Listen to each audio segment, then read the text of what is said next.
Thank you, Joe, and thank all of you. It's sort of humbling after so many of the speakers that you have to be here. And I suppose that I'm last, so you saved me for last. And I always feel a little funny at these things because I don't have a reputation for exceptionally good conduct at events like this. I tend to behave like a high school student. I have some sophomoric humor. I remember when I left St. Ignatian Cleveland, the magazine ran an article on me, and the principal, whom I was very close with, made a quote. He said, Tim is so perfect for high school ministry because he is impish. And my mother, whose first language is Italian, was reading it, and she said, I don't like this impish, Timmy. What does it mean? And my sister just said, that's what Timmy is, impish. So it fits. I suppose I'm speaking because the only way to keep me in line is to put me here. I really begin in a serious place because I feel I need to. On Sunday, many of us may have seen the New York Times ran an article that remembered that it was a year ago Sunday that the allegations against Theodore McCarrick came out, and that began what I'm going to call, I'm using this image, a perfect storm in the Catholic Church. And many of you weathered that storm with us. I look out, and I was with a select group of JSN presidents and trustees at a meeting in Minneapolis in October. And at that point, we were in the eye of the storm, and it was a very difficult place. And I just want to say on behalf of the provincials and myself, to thank you for weathering, and we're still weathering that storm as we move forward, and to know that we so value your collaboration, especially when times are tough. The storms that have befallen the church are ominous, but there's an equally ominous cloud that I want to look at before diving into the presentation. And I don't know how many of you saw this study. It was produced by the De La Salle Christian Brothers. They publish, their publishing house is St. Mary's Press.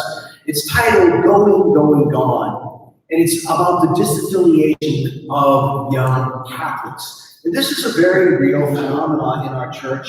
And now this is focused particularly in the United States, but I think it's a phenomenon in Canada and the United States, and especially, I think, in the Western world, if we include Europe. They identify 3 categories of people that are disaffiliating from the church. They talk about being injured, those who somehow felt that they were somehow in their history injured directly by the church, by a minister within the church or an institution in the church. The second category is the disaffected. Somehow these are young people who feel that the reality of their life and the teaching, the precepts, the culture of the church just don't intersect anymore. So they no longer identify themselves with it. And then finally, the third category was the dissenters, those who actively speak against the church. I think it's a study worth reading, but there's one data point. This is the only data point I'm going to use in my talk. It talks about the age at which young people stop identifying as Catholic. I really thought that age was always in the early 20s. They come to our schools, they go to university, and there they have a freedom from living at home, a freedom from a more confined curriculum. But as you see, it's really our demographic. Pre-secondary, secondary is 2/3 of those who say it. During these years is when I stopped identifying as Catholic. And I think that these are indicators we have to be attentive to as we begin this presentation, because part of what we have to do as we dive into the mission of Jesuit education today, particularly through the lenses of these universal preferences, is to realize the reality which we are dealing with. Now, often when we see data like this, and when we come through a year like we've had, we tend to default to business maxims. There are certain things we say, these monikers are going to get us through. We say, let's be proactive. Let's get ahead of it. Let's control the narrative. Let's lead the conversation. Let's minimize the damage. Let's be change agents. And all of that is important.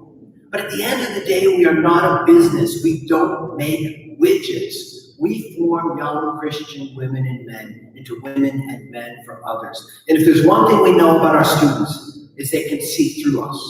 They can see when we're trying to professionalize a crisis, and they certainly know how to sniff our weakness. How many of you have seen someone who's teaching your school whose vocation is not teaching? One of my favorite heard stories, I won't say the institution, but this was someone who, now this is going to date us, who took delivery of a new VCR. I think most of you know what a video cassette recorder was. It was delivered, and the student sensed that this teacher was weak, and so they said, let us set it up. And what they did was they hid the remote control. And then they convinced the teacher that it was a voice-activated VCR. And they kind of programmed it, you know, while the teacher was having a good day. When the teacher was having what you might call a bad hair day is when they had it all go crazy. And the teacher nearly had a breakdown. The dean of students came, immediately looked in the room, found the kid with the remote, went to the teacher and said, "Here, I think you might need this." Our students can sense weakness. They can sense if we're not being honest. And so we do have to be honest with them even through these crises. And so what we're here to talk about today, in light of all this, is the mission of Jesuit education. And there's a lot of experience here. There's some of you who probably were at the very first colloquium in Seattle. You've been at all of Seattle, Los Angeles, 2 Cincinnati's, and Cleveland, and St. Louis. I'm probably forgetting one. And there's some of you for whom this is your first colloquium. And it doesn't really matter if you've been to all or this is your first, because we got to continue to revisit the mission of Jesuit education. And I think we've been given as a society a real gift, that we can look at the mission of Jesuit education through the lens of the universal apostolic preferences. Janet Sisler gave an excellent presentation this morning. I think most of us were here for it. And she really teed this up. Brie Lockville was joking. She said, "Okay, Tim, Janet teed it up. Now you gotta spike it over the net to bring it home." Well, I don't think I'm necessarily, because I'm not tall enough to spike it over the net, but I don't know that I can quite redo that as clearly, because just as we say these preferences are guideposts, they're lenses for us to view our mission, we're also going to see them from multiple lenses. So it was wonderful to see it through the lens of somebody who works in higher education, Loyola University, and now I want to look at them through someone who serves in governance in the society and had the privilege of being part of the body that helps discern these universal apostolic preferences. Some of this is going to be repetition, and repetition is good. We're going to look at each 4. But one of the things Father General always tells us is you have to look at the verb and the object. The preferences aren't just objects. It's a verb and an object, because it's a whole process. And so as we look at the 4, the first one, show the way to God through the spiritual exercises and discernment. That showing the way is essential. Walking with the excluded, that walking is essential. Journey with the youth, a topic I'm going to dive deeply in today. It's a journey we do together in caring for our common home. And Father General has been very clear that these are not static or objective goals. It's like, okay, we've done this, we tick it off. So let's say caring for our common home. I tried out that solar booth that's out there by Denobly, and it's really a cool thing. Now imagine if your goal is we're going to have these solar booths, we're going to put 30 of them on campus, and we will have cared for the common home. Well, imagine they're all there, and a student arrives after they're all there and decides to use one, and it's a cloudy day in Chicago. What do you have, 50, 100, 150, 200 cloudy days in Chicago? It's been a while since I lived here. And it's a cloudy day, and someone says, "This thing doesn't work. See, this is why we burn fossil fuels, because these solar stations don't work." That's if you have just a static goal. But if you bring your community along and say, look, we're all going to be part of the development, the implementation, and bringing in of new sustainable energy sources, then it's not the object we're talking about. Rather, it's a conversion. It's being. It's everyone involved in caring, a process of caring. This is why the General says with the preferences, the verb is as important as the object. And I want to look at journey with youth, because I think this is an essential topic, but I remind you of something we heard this morning that Pope Francis said about these preferences. He writes in his letter to the society and to the General that this first universal apostolic preference is fundamental, because it presupposes as a basic condition the relation of the Jesuit with the Lord, and as we heard this morning, it's the Jesuit and collaborator with the Lord.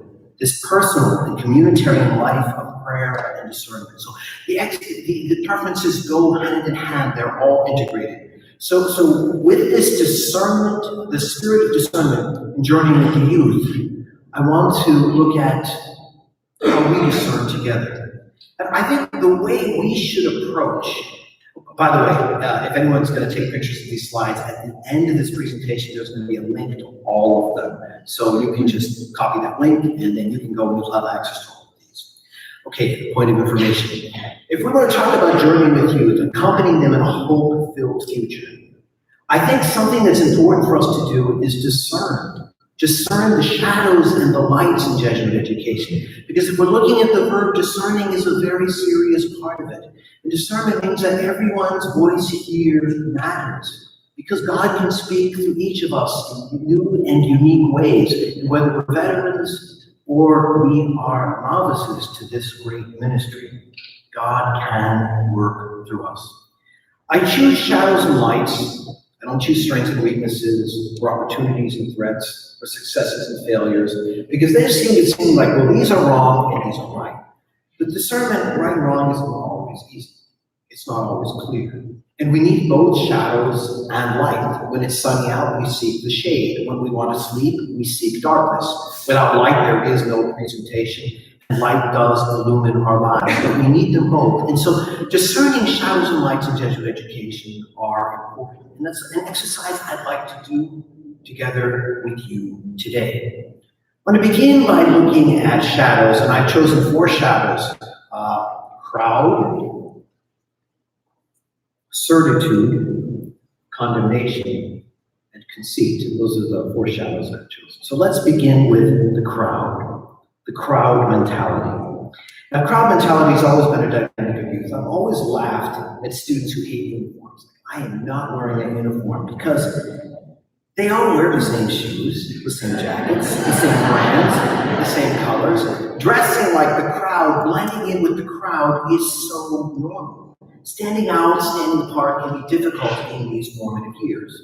The role of social media has become a permanent variable in understanding the shaping and this operational environment. You can see how social media has transformed your schools. Now, how is social media a shadow? How is the crowd a shadow? Well, when my identity is reduced to likes, retweets, followers going viral, when I spend more time on my personal device than I can direct human engagement, when I allow technology to interrupt most interpersonal conversation, when my opinions are primarily formed by blog sites and aggregated data of my choosing, when I can summarily dismiss anything I disagree with the moniker fake news, when I allow polarities to limit, illumine, or confine me, I live in the shadow of the crowd. I was a student on this campus, God, no, 30 years ago. I was a little different then, but I remember I was doing a degree in philosophy, and I had the opportunity to study Soren Kierkegaard. Some people may know Kierkegaard, an existentialist philosopher. And he had an essay on the nature of the individual, and there was an article called "The Crowd is Untruth." And it's amazing what Kierkegaard saw about the crowd mentality. He writes that an anonymous person, with help from the press, day in and day out, can speak however he or she pleases, even about the religious, the intellectual, and the ethical, things which he or she perhaps did not have the least courage to say personally. To his mind, that shows the untruth of the crowd mentality. He says, where the crowd is, there is no one working, living, or striving for the highest end, but only this or that earthly end. Is the crowd a shadow in our schools? Is that blending in, that nature toward conformity, limiting us to earthly ends, and not godly ends? The next shadow, certitude. Let's face it, we all hope to be right. But how many people find their value in only being right? How many people do we know who say, I don't care what you think of me as long as I know that I'm right. I'm not interested in what anyone thinks. I just want the facts. So the famous, just give me a yes or no answer. Have you noticed how having these devices in the palm of our hands has made fact-checking an instant commodity and spontaneous wonder a lost art? I was in a Jesuit community, and there were 2 people who were just fact-checking everything. It was driving us crazy. And at one point I said, look, if in the course of this conversation we conclude that Phyllis Diller wrote the encyclical Rerum Novarum, so be it. I would rather conclude that than your 13 facts on Pope Leo the 13th. It's not just fact-checking. It's the regularity of alerts, notifications, and aggregated sites. We receive data almost before it happens. Why should we reflect on anything when we live in the certainty that something else even more provocative may soon flash across our screen? Data has such a short shelf life, and we crave fresh data like we crave fresh bread. And for our students, this can fill them with certitude. I know I'm right because the data says that I'm right. How is this a shadow? Well, I remember a student had gone on to an Ivy League school in Cambridge, Massachusetts. I forget the name. The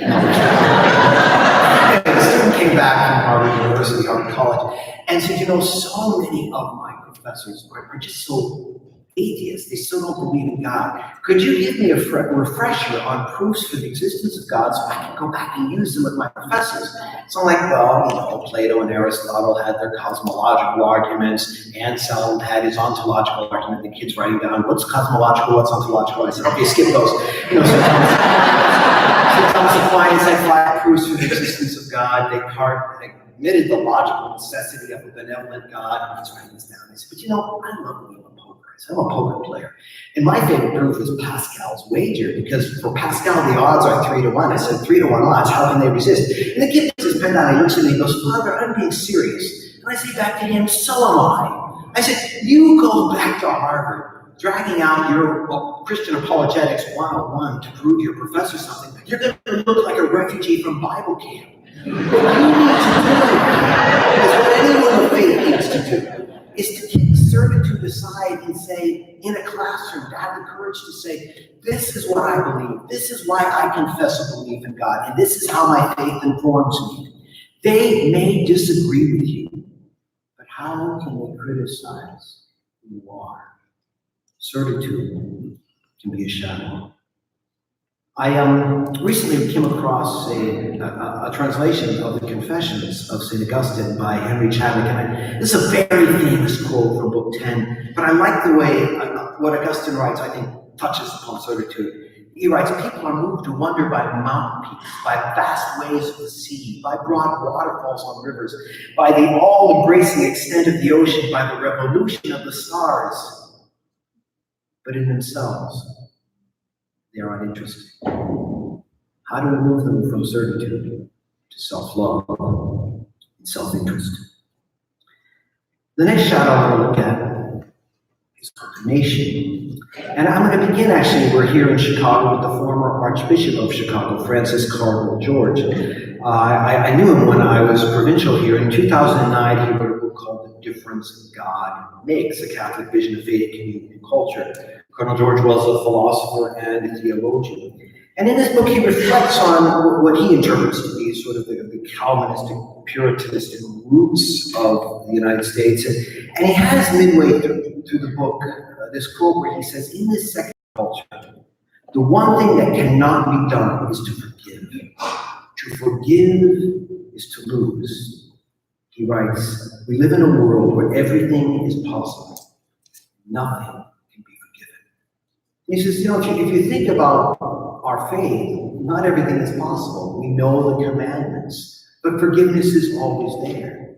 But in this culture, it seems that everything is possible until you cross a certain line. Think about it. The advertising, entertainment, and fashion industries push the limits as to how young they can sexualize the human person.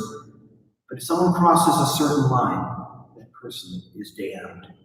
Publishers sell newspaper when individuals rise in popularity and sell even more newspapers when that person falls from grace. We are slowly shifting from a culture of guilt to judgment. Trust me, I grew up with guilt, Catholic guilt, plenty of it. And guilt was more a matter of conscience. Judgment is more from the community. And unfortunately, the emerging crowd culture with its competing certitude can lead to a very condemnatory culture. We saw an unfortunate series of events that happened to a Catholic school at the Right to Life March.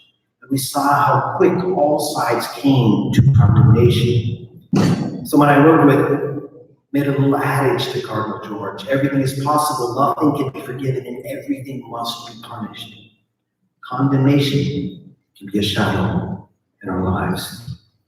The final shadow I want to look at is conceit. I'm going to start with a video clip, which is my favorite image of conceit. I may take a few tries because I'm using, the Wi-Fi is really bad and I'm using cellular, so let's see if this video works.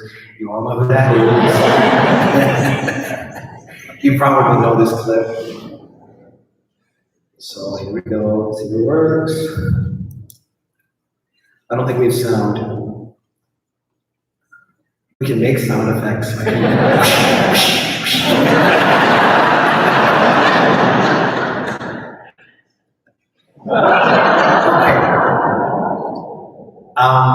I've been told actually that in this particular scene, it was the end of a long day. Harrison Ford was exhausted, so he didn't want to get into a knife fight. He just got out a gun and shot the person. Okay, we love this clip because it's a great image of conceit. Pride can be a very good thing. Excessive pride can build our self-esteem. The shadow comes when one doesn't realize that he or she has conceit. How does this happen? I believe that the source of our conceit is privilege. We're all, to some extent, privileged. Indiana Jones was privileged to bring a gun to a knife fight. The fact that our students attend Jesuit schools with the ability to accept and remove students, schools which enjoy a certain amount of freedom and self-direction, give our students privilege. It is possible for a student in a Jesuit school to have conceit when up against students from other schools. And within our schools, there are also categories of privilege which can fill our students with conceit. What are those categories which differentiate our students? Socioeconomic class, intellectual acuity, athletic ability, race, ethnicity, legacy status, popular appeal, sexual orientation, creativity, body type, family of origin, personality type, circle of friends, cool factor, self-confidence. I could go on. Some of these privileges we can acquire. Most we're born into. How a student uses these privileges or takes them for granted, or even worse, discriminates against another whom he or she perceives as having less. This is where we can breed the shadow of conceit. So these are shadows. Remember, shadows point to a certain negative connotation, but they're not absolutely negative. As you'll see, they can also be a source for good. So for discerning shadows and lights in Jesuit education, let us turn to lights. And the four lights I'm going to use are charism, context, competence. Where did I get these four? They're actually from a letter from our former Superior General, Adolfo Nicolas. He wrote, I think it was in 2013. It was a letter on the intellectual formation of Jesuits. He wanted us to rethink how Jesuits are trained. And remember, so much of Jesuit education comes from the formation of Jesuits. So I want to look at these lights in relationship to our experience of schools, because I think they shed light on our mission in Jesuit education. The first light I want to look at is charism. And I want to begin actually by reading a quote from the Second Vatican Councils by a Belgian, the Belgian Cardinal, Cardinal Sunens. And he made an intervention at the council, and he said, "Do we not all know lay men and lay women in each of our dioceses, who we might say are, in a way, called by the Lord and endowed with various charisms of the Spirit, whether in catechetical work and spreading the gospel, in every area of Catholic activity, in social and charitable works? Do we not know and see in our daily experience that the action of the Holy Spirit has not died out in our church?" And many say that this intervention led to the inclusion of the word charism many times in the document Lumen Gentium, and Lumen Gentium's account of the church's mission and ministry. Charisms are a light in Jesuit education because they highlight how the Holy Spirit can be present in our school. sometimes in the most ordinary of circumstances, often taking on new forms of ministry with an apostolic zeal for building the kingdom of God. I believe we saw the charism of the Spirit during the recent Synod on Youth in Rome. For those who despair, we will always be a young church. You know, Father General was recently talking about this apostolic preference for youth, and he said, we cannot say that the youth are our future. They are our present.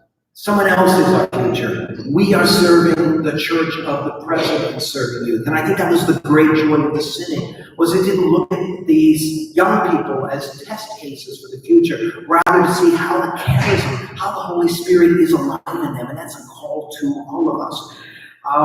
It's a wonderful document, the final document on the Synod. I think this is worth reading. You can find it online, it's not hard to find. I just want to give a few quotes from it that I think that highlight the power of the Holy Spirit as a charism alive in the church today. You know, it says the church's educational institutions seek to welcome all young people, regardless of their religious choices, cultural origins, and personal or family situations. In this way, the church makes a fundamental contribution to the integral education of the young in all parts of the world. It calls us to accompany the young, accompany them for the sake of valid, stable, and well-founded choices. It's a service that's widely needed. And in the Synod, I think this is almost a call to us as educators. Says, here's the profile of a good accompanier.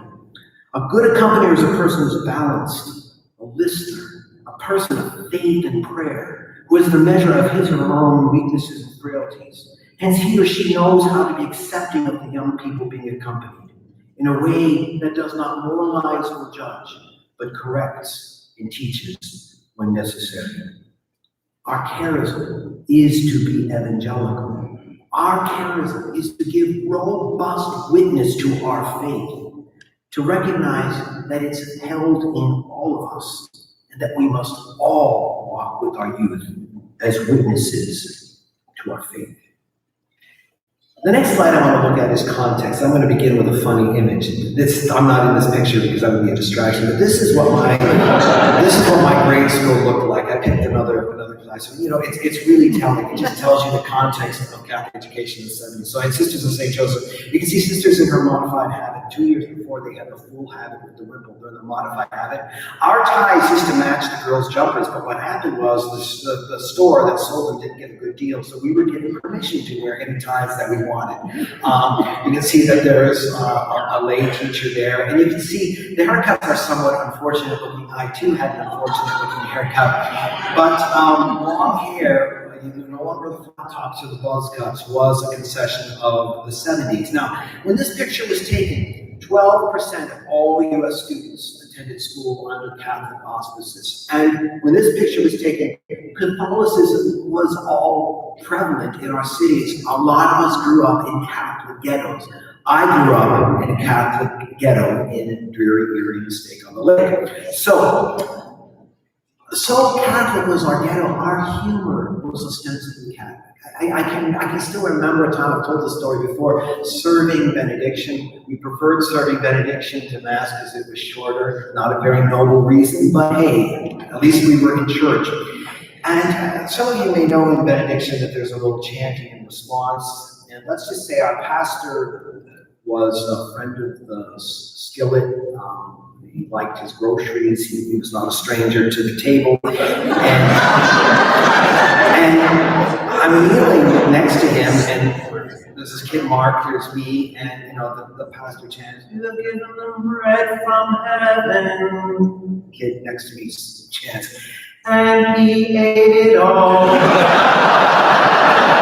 did that in front of the monstrance with my school principal teacher and my parents watching, so I didn't survive as well. But that humor's just not going to work today.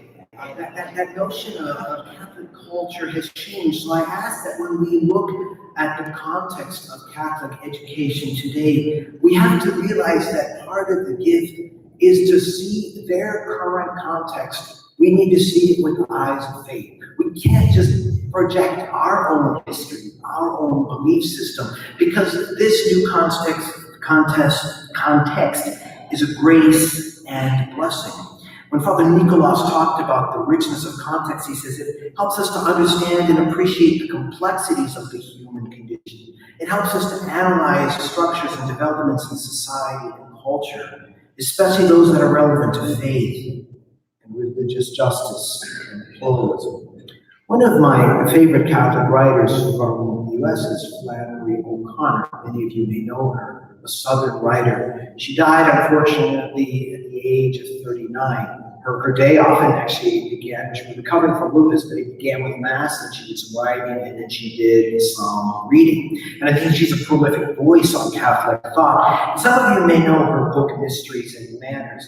And in her book, Mysteries and Manners, she has a chapter on writing an essay. And look at this one quote she has. She says, "Your beliefs will be the light by which you see, but they won't be what you see. They won't be a substitute for seeing. Our faith and our beliefs are essential to who we are, but they are not going to be all that we see. Context is an essential light for educators." Content, this is kind of our bread and butter, isn't it? There is a defined domain of knowledge and skill in any academic program. Let's face it, that's what you do day in and day out. You probably don't have an advanced placement course on discerning lights and shadows in Jesuit education. If you do, it's really going to hurt your selective college admissions. You have incredible academic content, and that's essential. Because what you do is you make spaces for it. You make spaces in the school for the classes you have to teach. You make spaces in the curriculum, spaces in the calendar. We make spaces in our students' times, both in school and at home, and content is essential. And there's a dynamic of absorbing content that I think bears reflection. As some of you know, I travel extensively. It's one of that's the asceticism of my work, to be on an airplane. And I've taken to reading this writer, I don't know if any of you know Pico Iyer, a book called The Art of Stillness. And it addresses people who travel all the time. And there's 3 quotes, and I'm going to look at each of them. He writes, "In an age of speed, nothing can be more invigorating than going slow. In an age of distraction, nothing can feel more luxurious than paying attention. In an age of constant movement, nothing is more urgent than sitting still." Looking at each of these, going slow. You know, we still digest food the same way our grandparents and great-grandparents did. There's a few more medicines to help with the pain, but it's the same process. The same way we digest information. You help your students to go at the speed they need to learn. That is a light. Nothing is more luxurious than paying attention. I am one who can sometimes be prone to distraction. I've heard many people challenge me on this. It is a luxury, it's a light to pay attention.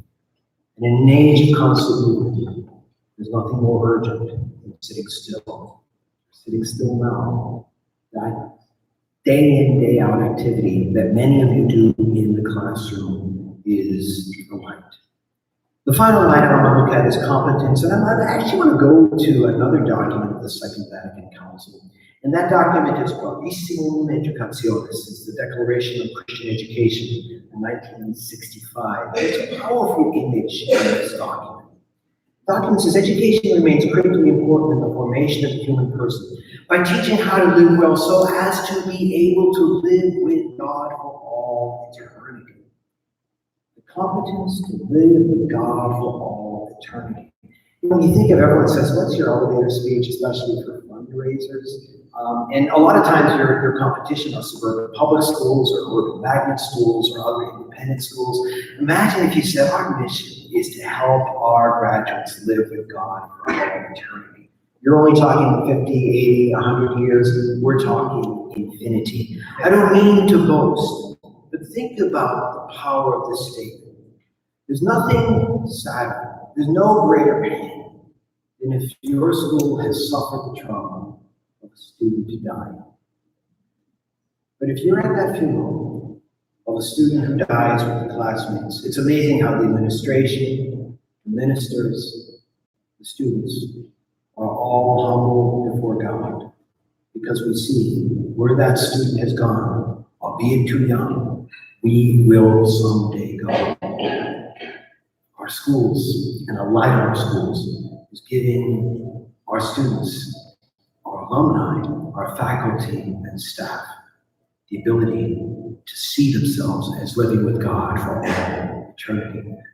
The other thing that document says is something that's really right out of our own motto. The Catholic school is committed thus to the development of the whole person, since Christ, the perfect man, all human values find their fulfillment in unity. We continue at that great light in forming men and women for others after thee and for others, Jesus Christ. The four lights: charism, context, content, and competence. Now, I want to remind you of something essential about discernment, and it's something I shared at the beginning. Discernment requires that we pay attention to these, recognizing this fundamental truth, that Jesus used the crowd for the miracle of feeding the 5,000. Jesus had a great deal of certitude when he drove the money changers out of the temple. Jesus condemned the mistreatment of women, the mistreatment of lepers, the mistreatment of the poor. And some would say Jesus had a little conceit when he told his parents, I'm about my Father's business. Likewise, the devil's charism is convincing you that evil doesn't exist. Sometimes we can be so blinded by context we believe in nothing. We can be seduced by a content that leads us nowhere. And some of the greatest, most evil people in the world were very competent at what they did.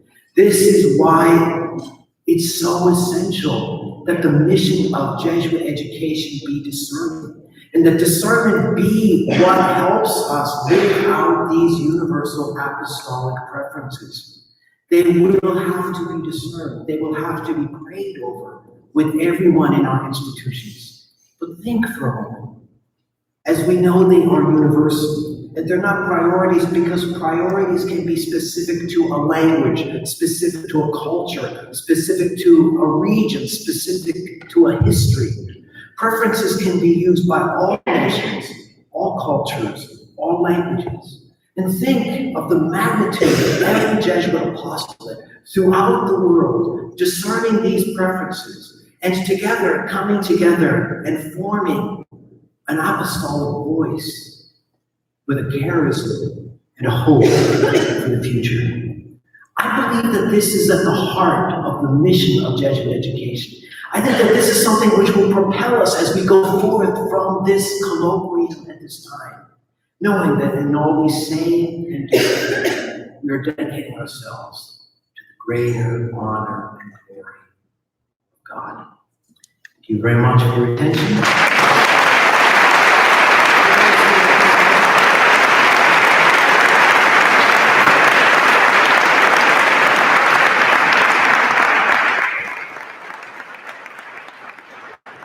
Here is the link to the slides if you want them in your, like communications people always tell me, you're always welcome to follow the other. Thank you.